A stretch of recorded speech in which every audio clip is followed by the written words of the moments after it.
अस्सलाम वालेकुम, hello everyone, welcome back to my channel and welcome to another vlog. तो कैसे हैं सब लोग? आई होप कि आप सब ठीक होंगे। अल्हम्दुलिल्लाह मैं भी ठीक हूँ। अल्लाह करे अब जहाँ भी रहें खुश रहें, हंसते और मुस्कुराते रहें। इसी प्यारी सी दुआ के साथ आज के व्लॉग का स्टार्ट करती हूँ। आज जाते हैं जी बैक टू रूटीन, और आज मेरा व्लॉग है रेनी डे पे। कराची के आने के बाद ये मेरा फ़र्स्ट व्लॉग है।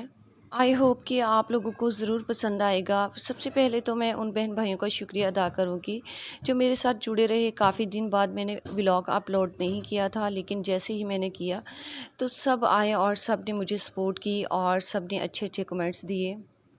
कराची से आने के बाद मेरा दिल बहुत ज़्यादा उदास था। बस घर में जो है ना दिल नहीं लग रहा था, अजीब सी कैफियत थी। और पीछे वही सब कुछ याद आ रहा था जो 2 दिन में लगा के आई अपने बच्चों के साथ। कपड़े मेरे धोने वाले ढेर लगे हुए थे, और सुबह सुबह जब मैं उठी नेक्स्ट डे तो मैंने मशीन लगा ली थी, और मशीन लगाने के बाद कपड़े सूखने के लिए खड़े किए। और 11 बजे जो है ना फिर ये बारिश शुरू हो गई। मौसम बहुत ही ज़्यादा अच्छा और सुहाना बना हुआ था। हम माँ बेटी रूम में बैठे हुए थे तो पता चला बारिश स्टार्ट हो गई। और जैसे मैं निकली, सबसे पहले जो है ना मैंने कपड़े उतारे। थोड़े से भीग गए थे और कुछ सूखे थे। कपड़े उतारने के बाद फिर माँ बेटी ने हमने दोनों बारिश को बहुत ज़्यादा हमने इंजॉय किया, और बहुत ही ज़्यादा मज़ा आ रहा था बारिश का। गर्मियों की बारिश हो और मज़ा ना आए तो ये हो नहीं सकता। आजकल बहुत ही ज़्यादा तेज़ बारिशें हो रही हैं, और ये भी बहुत ही ज़्यादा तेज़ बारिश थी। लेकिन जो पहले दिन हुई जब मैं कराची से वापस आ रही थी वो बहुत ही ज़्यादा तूफ़ानी और तेज़ बारिश थी। और हर गली मोहल्ला जो है ना पानी का भरा हुआ था, जो कि मैंने आपको दिखाया भी था।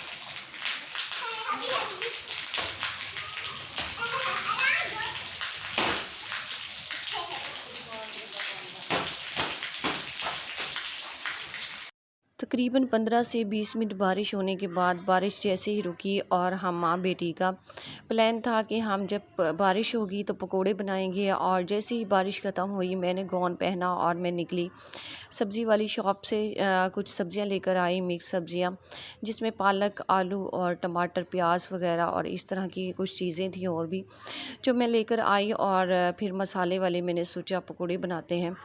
तो मेरी बेटी भी खुश थी कि मम्मा हाँ वाकई आप अच्छे बनाती हैं, ये वाले मसाले वाले पकोड़े बना के दें। फिर मैं लेकर आई और अब मैं जो ये सब्ज़ियाँ काट रही थी।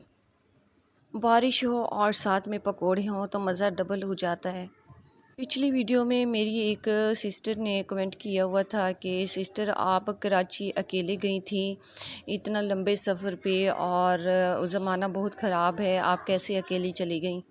जी सिस्टर, मैं बिल्कुल अकेली गई थी, और अकेली मैं ऐसे नहीं गई। अब अल्हम्दुलिल्लाह मैं इतनी बहादुर हो चुकी हूँ कि कोई मेरा कुछ नहीं बिगाड़ सकता। अल्हम्दुलिल्लाह इतनी जब ज़माने के धक्के लगे ना, जगह जगह की ठोकरें खानी पड़े, और जो बंदा मुश्किल टाइम से गुज़रता है, और जिस टाइम से मैं गुज़री हूँ इतने टाइम से, शुरू में मैं बहुत डरती थी, बहुत ज़रा सा पास जाती थी ना रिक्शे पे अपने अपने ही शहर में, तो बहुत ज़्यादा खौफ आता था हर बंदे से कि कोई बंदा मुझे कुछ कह ना ले, पता नहीं क्या हो जाएगा क्या नहीं हो जाएगा, ये खौफ मेरे अंदर था।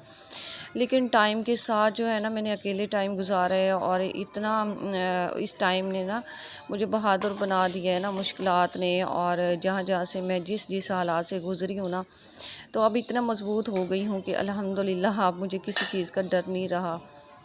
फ़र्स्ट टाइम जब मैं कराची गई ना अपने हस्बैंड के पीछे, उनकी तरफ से कोई रिस्पांस नहीं था।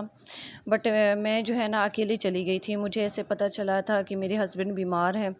हाँ, उन्होंने स्टेटस वगैरह लगाए हुए थे, और बस फिर मुझसे रहा नहीं जा रहा था, मैंने कहा बस मैं अभी पहुंचूं, उसका उसका मेरे अलावा कौन है, बस ये मेरे जहन में था। मेरे शोहर को कुछ हो गया तो मैं ज़िंदा नहीं रहूँगी, मैं नहीं बचूँगी, पता नहीं क्या हो जाएगा।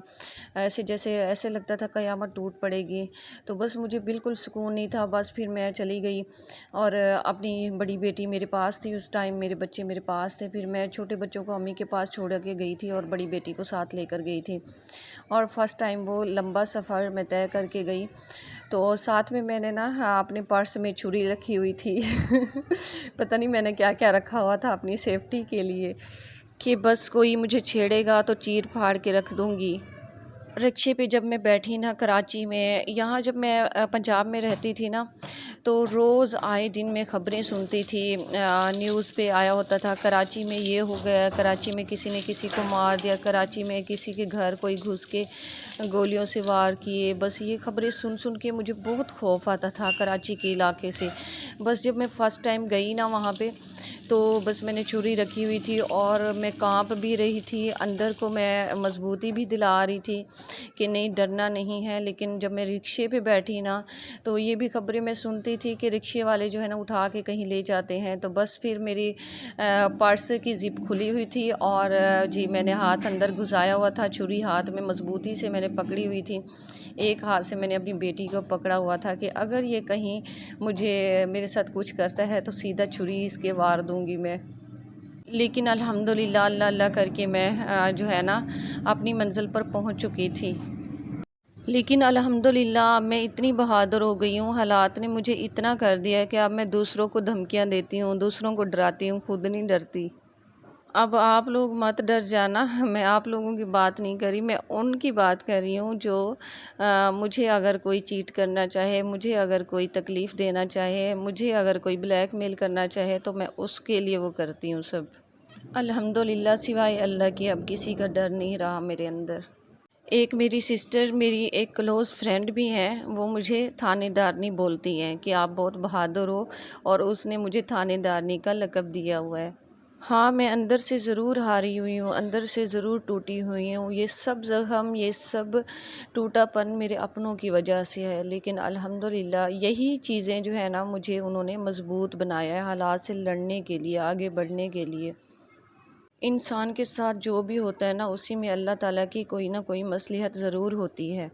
इंसान के लिए ही बेहतर होता है सब जो कुछ होता है।